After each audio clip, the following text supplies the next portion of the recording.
subscribe Tito Manny Vlog.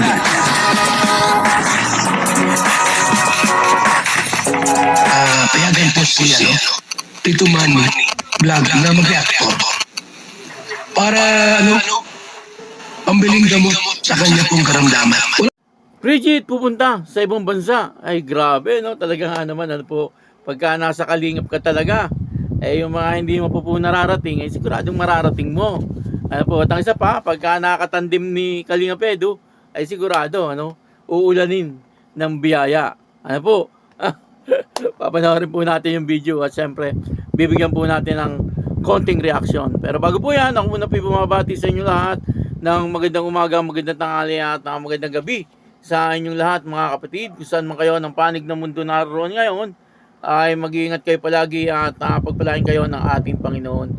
Maraming salamat din po sa patuloy na tumatangkilik sa aking YouTube channel at nanonood sa aking video reaction. Patuloy lang po natin suportahan sila Kuya Bal Santos Matubang, Kalingap Rob, at Ed the Vlog, Jack Tapia, at yung mga kasama ko pong reactor sa Kalingap.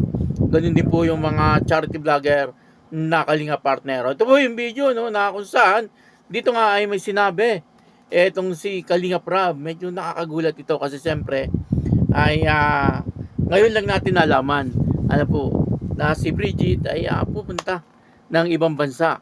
Talaga nga naman sasama daw po si Kalingap Tata. Si Kalingap Tata laging kasama po sa mga love team kasi mabait po si Kalingap Tata. Tunayan po niya, nakarating na po yan dito sa bahay namin, si Kalingap Tata. At talaga nga namang sa personal talagang gwaping yan. Gwaping yan si Kalingap Tata at napakabait. Kaya yun, maraming salamat po sa inyo lahat. At ito po, panoorin po natin yung video at ang kabuuan po ng video ito ay mapapanood po natin sa YouTube channel ni Kalingap Rob. Patuloy lang po natin suportahan Kalingap Rob. At kung nanonood po tayo ng kanyang video, ay wag po natin skip yung ads. Upang sa ganun ay sa pamamagitan po ng ating panonood ay makatulong po tayo sa kanya. At syempre, kapag po hindi natin ni-skip yung ads, ay malaking bagay po kasi lumalaki yung revenue. Syempre, pag malaki po ang revenue ni Kalingap Rob, ay mas marami pa po siyang matutulungan na talagang nangangailangan ng tulong. Yung ating mga kababayan na naghihikaw sa buhay. Kaya yun, ito po yung video, panoorin po natin. Pala, may nag-sponsor kay Bridget na pangkuha ng passport. Wow! Kasama ka? Kasama. Nagkukuha na ng passport si Bridget. Galing kay Ma'am Ana Rita. Right? Wow! Wow! Pag may passport, ibig sabihin, maibang bansa. Yun!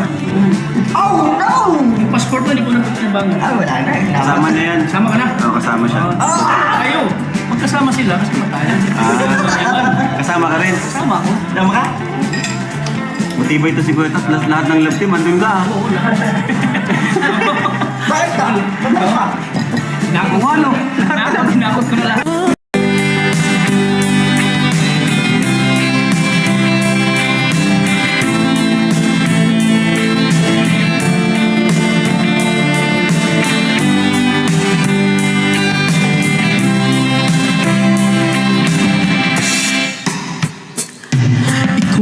Gusto ko laging makita ng aking mga mata at bigay ng saya sa aking buhay. Ang mundo ko ngayon ay makulay. Kahit na mahirapan ako, basta na dahil sa'yo. Kahit saan ako papunta, ayos lang basta kasama ka.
maliwanag. Sinabi po ni Kalinga Prab na si Bridget ay kukuha na ng passport. May nag-sponsor daw po.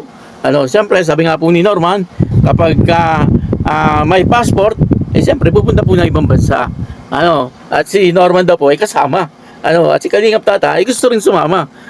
Siyempre, masarap pumunta ng ibang bansa, lalo na po kapag may mga sponsor. Talagang napakasarap. At yun na, dito nga po ay nakikita natin na kapag po nagiging katamdim talaga ni Kalingap Edu, kung sakali na matuloy po ito. Sa ngayon ay hindi pa po natin alam, pero nararamdaman ko po na tuloy na ito. Kasi dito pa lang hindi pa natin alam kung talagang tuloy na, pero may mga dumadating na pong biyaya kay Bridget. Mas lalo na po kapag ito'y natuloy na, siguradong uulanin ng biyaya itong si Bridget. Tama lang po 'yon. Natural lang po na sa isang beneficiary ay magkaroon po ng blessing. At siyempre tuwan-tuwa naman po sila Kalingap Prab, maging sila Kalingap Edu, sila Kuya Bal, basta po yung mga nasa Kalingap. Ito ang tuwa kapag po may mga beneficiary na talagang nagkakaroon ng biyaya. Baka sabihin nyo naiinggit. Yung naiinggit po mga antay yun. Mga antay Kalingap. Yun po madalas na naiinggit. Kaya sinisiraan po nila ang Kalingap. Kasi alam nila kapag po nasa Kalingap ay talagang inuulan ng biyaya. Kitang-kita naman po natin na simula pa lang ay talagang nakakatanggap na po si Bridget ng mga blessing.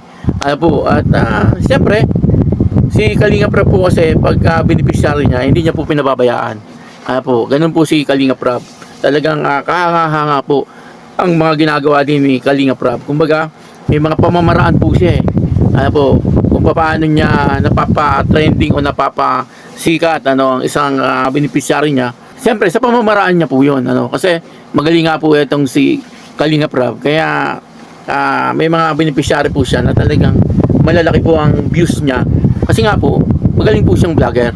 Siyempre sa mga beneficiary kapag ikaw ay loyal din siyempre sa Kalingap ay talagang nandun din ang biyaya na darating sa iyo.